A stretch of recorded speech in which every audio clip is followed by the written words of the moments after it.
Hello, hello, hello, hello. Comment allez-vous, les super élus de Jésus? Comment vous allez? Je crois que tout le monde se porte bien par la grâce de Dieu. Nous rendons grâce à Dieu. La parole de Dieu déclare que sans la sanctification, nul ne verra le Seigneur. La thématique de ce jour que nous allons partager, es-tu appelé ou es-tu un élu? La Bible dit qu'il y a beaucoup d'appelés, mais il y a peu d'élus. Aujourd'hui, vraiment, il y a quelque chose vraiment depuis quelques semaines, mais depuis quelques mois, qui vraiment me perturbe. Comment je me suis rendu compte que, en fait, on a normalisé beaucoup le péché. On a normalisé beaucoup le péché. Et à force d'avoir normalisé le péché, on n'est plus ouvrier avec Christ, on devient ouvrier avec le diable. La thématique de ce jour, es-tu élu ou es-tu appelé? La Bible dit qu'il y a beaucoup d'appelés, mais il y a peu d'élus. L'élu, c'est celui qui est prêt à payer le prix. L'élu, c'est celui qui est prêt à dire la vérité. L'élu est celui qui est capable de dire à un ami, à une amie, à un frère, à une sœur, ce que tu fais là n'est pas bien, ce n'est pas en conformité avec la parole de Dieu. L'élu, c'est celui qui est capable de se séparer de quelqu'un juste pour plaire à Dieu, juste pour être agréable à Dieu, juste pour faire ce à quoi Dieu prend plaisir. Mais aujourd'hui, nous sommes rentrés beaucoup dans l'hypocrisie. Nous marchons avec une sagesse, mais qui est une sagesse terrestre, diabolique et charnelle. Mais nous ne manifestons pas la sagesse d'en haut. La sagesse d'en haut qui est premièrement pure et exempte de toute forme d'hypocrisie. Bien-aimés les élus de Dieu, si tu es un élu, sommes-nous véritablement sûrs que chaque jour, nous sommes en train de faire la joie du Maître? La joie de notre Maître qui est Jésus-Christ de Nazareth.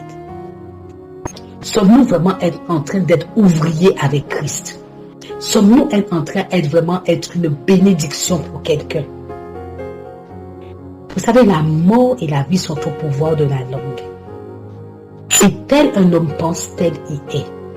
Quelles sont les pensées qui nous animent? Je ne peux pas vous laisser comme ça sans vous partager un passage que Dieu vraiment, quand il m'a donné ce passage, ça m'a fait vraiment mal.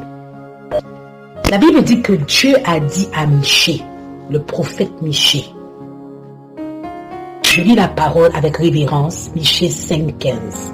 Pour certains, c'est 5,14. J'exercerai ma vengeance avec colère, avec fureur sur les nations qui n'ont pas écouté. La Bible dit, à quoi sert-il à un homme de gagner le monde s'il doit perdre son âme? Mais l'apôtre Jacques a dit, ne vous bornez pas à écouter la parole sans la mettre en pratique. Voyez-vous, aujourd'hui, dans la maison de Dieu, la polygamie, l'inceste, la fornication, tout ça a été banalisé. Banalisé.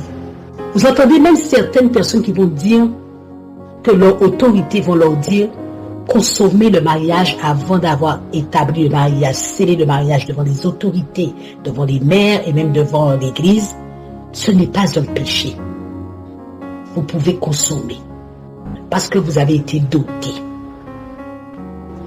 Voyez-vous, en fait, tout ce qui fait plaisir à la chair est devenu normal. Jésus a dit, ma vraie brebis entend ma voix et elle m'écoute et elle me suit. Qui sont nos conseillers? Un élu de Jésus, c'est cette personne qui s'assied au pied du Maître comme Marie et qui prend le temps d'écouter la voix de son Maître. Jésus même est le modèle par excellence parce qu'il nous a montré l'exemple. Il nous a montré que lui-même qui était 100% homme et 100% Dieu, il ne faisait rien tant qu'il était sur cette terre des vivants sans avoir consulté Dieu le Père, qui est son Père, alors qu'il est Dieu le Fils. Quand nous avons des décisions importantes à prendre, qui nous écoutons? Qui nous influence? Il y en a beaucoup d'entre nous, nous sommes entourés de familles toxiques. Des familles qui vont vous dire, fais ceci, fais cela. Et ce n'est pas forcément que nous-mêmes nous prenons le temps, comme les chrétiens de Béret, d'aller vérifier ce qu'ils nous disent, est-ce que c'est conforme à la parole de Dieu. Mais en fait, j'ai compris une chose. Pour aller vérifier quelque chose, et que parce que nous voulons donner la révérence à Dieu, mais aussi longtemps que nous voulons mener notre vie, comme si que voilà, maintenant nous sommes libres, nous avons fait de cette liberté, ou de cette grâce, ou de cette œuvre de la rédemption, comme dit, un moyen de péché. En se disant que nous sommes sous la dispensation de la grâce, ah, Dieu va nous pardonner, ah, Dieu connaît, Dieu sait tout, Dieu me connaît, ah, Dieu voit tout. Dieu voit tout, mais dans toutes choses, Dieu sonde les cœurs.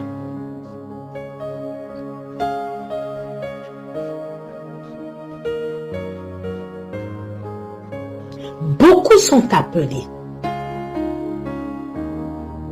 mais beaucoup d'entre nous, nous ne marchons pas en conformité avec la parole de Dieu. Et nous attirons le jugement de Dieu et la colère de Dieu. Comme il a dit à Michée, je vais amener ma vengeance. J'exercerai ma vengeance avec colère. Waouh! Dieu ne dit pas avec douceur, avec colère. La Bible dit que Dieu est lent à la colère, mais riche en bonté et en fidélité.